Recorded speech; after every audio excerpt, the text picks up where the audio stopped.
Good morning, everyone. I'm Tony Danker, the Director General of the CBI, and welcome to the launch of Seize the Moment. Now, if you were tuning in for the regular CBI at 10 webinar, where you can have a quiet cup of tea and start the week slowly, I'm really sorry. Put your cup down and get ready to change the country.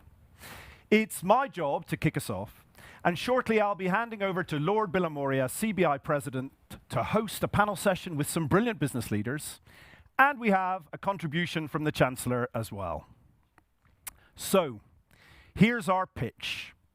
This country will never have a greater opportunity to transform our economy and society for the better than we have right now. This year, 2021, we've started a new relationship with the EU. We've been devastated by a global pandemic. We've advanced technologically faster than ever before. And we're months away from COP26, when the world must commit itself to decarbonisation. This year, 2021, government is investing huge amounts in our economy, underwriting business loans, funding investment in infrastructure and innovation, and is looking anew at industry regulation for a post-Brexit world.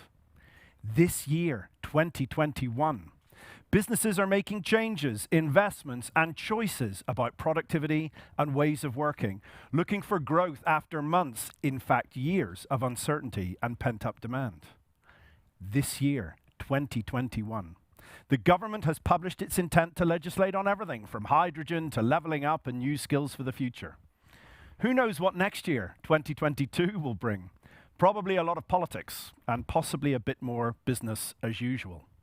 So this is the moment where we have a genuine chance to make big bets on how the UK economy will grow and compete, to use that appetite to invest from government and business, to collaborate globally after a decade of protectionism, to lift thousands of young people out of limbo so they can reach their potential, and to build on that bond between employers and employees, now closer than ever before after enduring a year together like no other.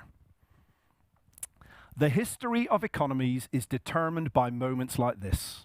We look at decades-long graphs of economic cycles and trajectories, asking what made a given year the first of either a golden age or a decade of decline. The post-war US boom, Japanese stagnation of the 1990s, flatlining UK productivity from 2008. So what will be said of UK 2021? Well, the answer lies in all our hands, and that's why we're here. It's why the CBI has spent the past 6 months assessing the major economic trends that will shape the 2030 economy, talking at length to governments of the UK about their plans for future growth, and reaching out to every political party, economist, and think tank we could call on.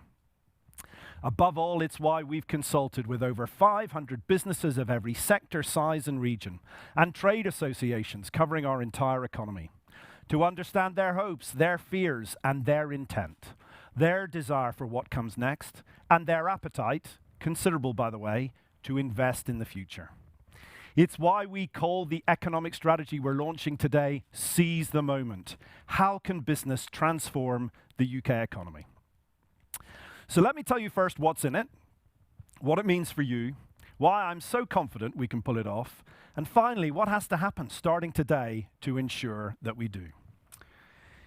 In our strategy, we believe the UK economy must be transformed in 6 different ways. First, a decarbonised economy, where the UK genuinely leads the world to net zero and gains competitive advantage from doing so. This is a planetary imperative, but after years of debating the trade-offs, we can also now say it's an economic opportunity. We argue that the UK is well placed to lead in carbon capture and hydrogen technologies, but we must build more gigafactories to realise our electric vehicle ambitions.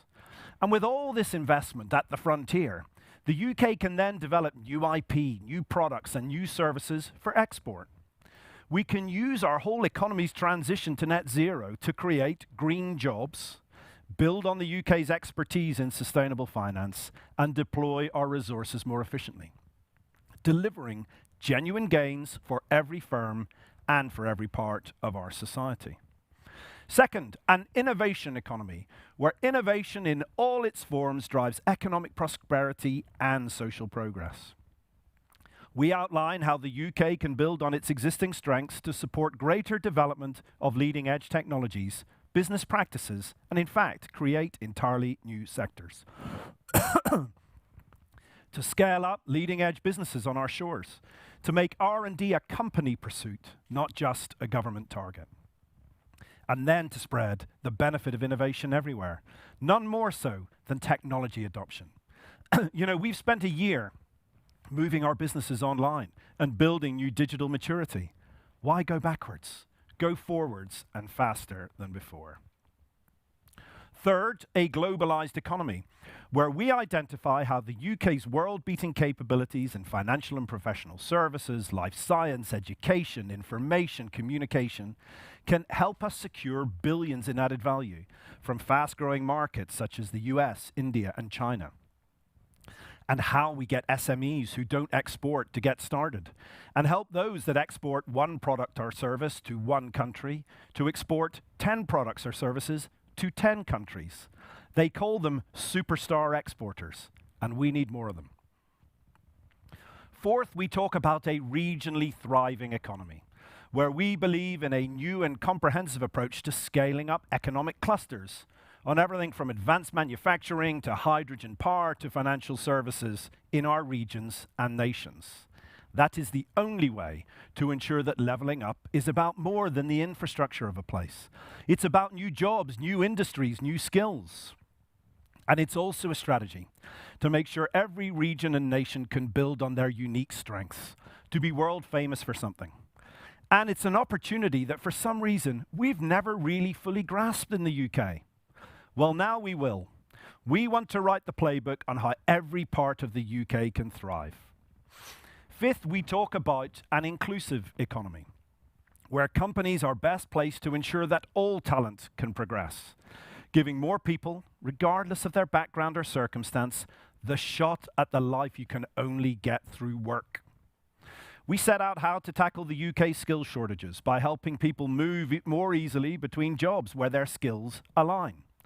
And we've identified how those firms whose industries are changing rapidly can gain valuable ground by helping their employees to reskill and retrain. Finally, we talk about a healthier nation, because above all else, this year has reinforced just how much difference employers can make to people's lives by supporting health and well-being. And in our work, we lay out how existing health interventions from employers, such as help to deal with back or muscular problems, or of course mental health support, can reduce sick days by almost a third, as well as decrease the UK's overall disease burden. All this while making good health and wellness a growth industry, from vaccines to genomics to better nutrition and wellness businesses. So there it is, a 6-part plan for the whole nation. But what does it mean for you? Businesses large and small across the UK. Well, on the face of it, you might think that only some firms can benefit, those in certain sectors or those with the most resources. And yes, we have identified some valuable opportunities for specific firms and sectors. But we also see prizes for everyone. If you're a small business owner, hit by short-term cash concerns and COVID debt, struggling to adjust to the costs and red tape of trading with the EU now, or how to keep pace with technological change, well, across the decade, you can be supported to export more products and services and sell to more places. By adopting current and new technologies, you could improve both customer experience and financial performance, while investment to support your employees' skills, health, and well-being can help you attract and keep talented people, reducing absences and increasing job satisfaction. Now, if you're a retailer emerging from probably one of the toughest years you've ever experienced, dealing with the cash flow pressures of low margins and punitive business rates, worried about the future of the high street and the seemingly irreversible move of consumers online, well, the race to net zero could help you compete. Green credentials increasingly appeal to customers and talent alike, burnished through sustainable products, services, and packaging, as well as more energy-efficient stores and decarbonized fleets, and offer a vital chance to achieve long-term cost savings. You could also lead on leveling up, helping the local towns and high streets you serve to thrive as part of serious local prosperity strategies. Or if you work in construction, a sector under incredible margin pressure. Net zero probably feels like a mountain to climb right now, with many of the sustainable materials and processes required still being developed. But digital transformation in the sector, with the adoption of AI, digital twins, and other tech, could help boost efficiency and productivity. And new inclusion strategies can help you recruit and train diverse talent. At the same time, the UK's decarbonisation of buildings can generate demand for specialised construction work and build expertise that's then ripe for exporting. But you know, these prizes aren't just for business. We have deliberately set out a strategy that delivers social progress too. You know, business with purpose is a journey that's been underway for years now. Our workforce demands better of us. Our customers judge us by the values we keep. And our investors assess us through ESG frameworks that are now the norm. But the pandemic has demonstrated two new facets of business that we are extremely proud of. The first is our humanity. As employers, we have done everything we could to put the physical and mental health of employees first. And the second is our role as problem solvers in service of the nation. Food on the shelves, logistics to keep the country running, ventilators, and of course, vaccines. There will always be critics who feel that business is a barrier to better social outcomes. But we have just seen how business is uniquely well placed to solve social problems. So this strategy is for everyone. If you're someone frustrated by a lack of opportunities in your local area who feels right now that the system isn't working for you, we hear you and we want to put it right. A future with vibrant world-class clusters in every region could mean better jobs closer to home, with new flexible and hybrid working arrangements offered by more and more companies, making your location actually less of an issue. Or if you're someone who doesn't have the skills you need for the way the world of work is changing, as your industry evolves, you'll be able to get the training and support you need to keep pace according to this strategy, or benefit from the world getting smarter about transferable skills. If you feel like your background and circumstances are holding you back at work, or you need help with your physical or mental health, you'll be able to count on a workplace that will assist you to get to where you want to go, with support to help you develop your skills and maintain your health and well-being. Because transforming our economy also means now transforming the relationship between employer and employee. Work is a place where people get in and on in life. Get jobs, then promotions. Get skills to succeed. Get job satisfaction and greater resilience. And you know, when we do it well, get purpose and joy too. I say to employers everywhere, we did the right things by our workforce in the crisis. And consequently, the surveys show that trust in business went up. Let's bottle that. Let it be one of the positive legacies of the past year. So my main message for business today is that this is the work we need to do together now. We can't put it all on the government. Only business can create jobs and opportunities for people. Only business can realize the prizes we set out in this strategy today. And you know, it's happening already. Take Blanavon in Wales, a former ironworkers community where the work of GOS Tool and Engineering Services helped support hundreds of jobs across the region. And the GOS team is collaborating with their local university to inspire the next generation of engineers. Or Bolton at Cars Pasties, whose family owners brought in a specialist team of mental health experts to help staff deal with the impacts of lockdown last March. Or BT, helping families access online lessons for free. Or the Royal Mail, who are installing efficiency-boosting tech to their thousands of vans to further cut emissions. Or UK Greetings in the gifting business, who launched a project last summer to revolutionize how they use data. And they also invested in retraining and upskilling employees to make the most of these solutions. All businesses who are already implementing the economy we describe in our report right now. But of course, government's role in enabling the future economy is fundamental. The UK government has made a great start with its plan for growth. But we've identified a few new interventions that will really turbocharge the recovery. First is regulatory reform. requiring all economic regulators to prioritize investment, innovation, and agility as part of their core remits. Amazingly, it's not a core part of the remit today.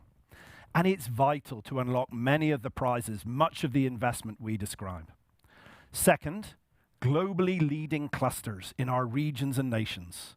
We ask the government to back the CBI to scale up economic clusters across the UK, starting by forging with us local and national coalitions of business people, universities, colleges, catapults, and officials. Third, skills provision for tomorrow's economy, making skills far more tailored to real need and freeing up money trapped in the apprenticeship levy so business can invest in everyone's lifelong learning. Fourth, we need finance for all this growth, and we need to know how much and what for. So we want to create a true strategic dialogue on funding our future, co-chaired by the Treasury, Bank of England, and the CBI, bringing together the whole value chain, from hungry investees to institutional investors, to get real about the public and private sector investment we need to do this and how that's going to happen. And finally, a long-term plan for taxation, setting out how the tax system will restore public finances consistent with support for business investment, our net zero transition, and the UK's international competitiveness. You know, it seems obvious to say it, but government and business must embark together on this better decade, and all of this means that we at the CBI will do things differently in the future too. We will seize the moment to play a far more proactive role, changing from being an advocate of change to an agent for change as well. Whether on decarbonisation, diversity, or levelling up, we will work in pursuit of these opportunities, dialing up our practical support and guidance to help all businesses. And we will be a magnet for expertise outside our own, partnering with any of you, any organisation across government and civil society committed to realising this national transformation. So that's our strategy. That's our plan to make the UK the most competitive, dynamic, and future-focused economy in the world, where business is at the heart of social progress, working in service of the nation. You'll hear it a lot from us, not just this week, not just this year, but for the 5 years to come. And we are signing people up. We want every business in the UK to get involved. It's inevitable I was going to say this, but visit cbi.org.uk/seize the moment to see how you can get involved. And we are talking to everyone. I'm delighted to have shared the plan with the Prime Minister, the Chancellor, the Business Secretary. I've talked to the opposition and leaders of the devolved nations, and I've talked to the heads of other business organisations and the TUC.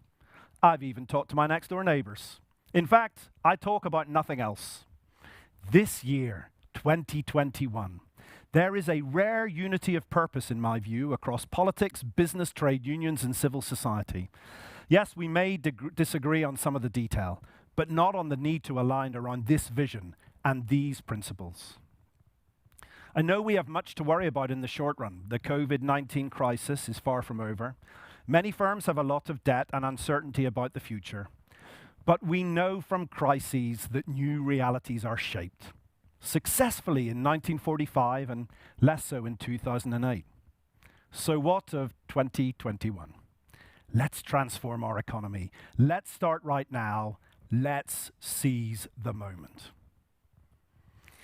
And now, before Karen kicks off our panel discussion, I want to share with you a short video of a focus group we ran with Forefront Market Research in East London just a few weeks ago, where I talked to people about Build Back Better, what that really means to them, their lives, and the changes they'd like to see in the UK's future.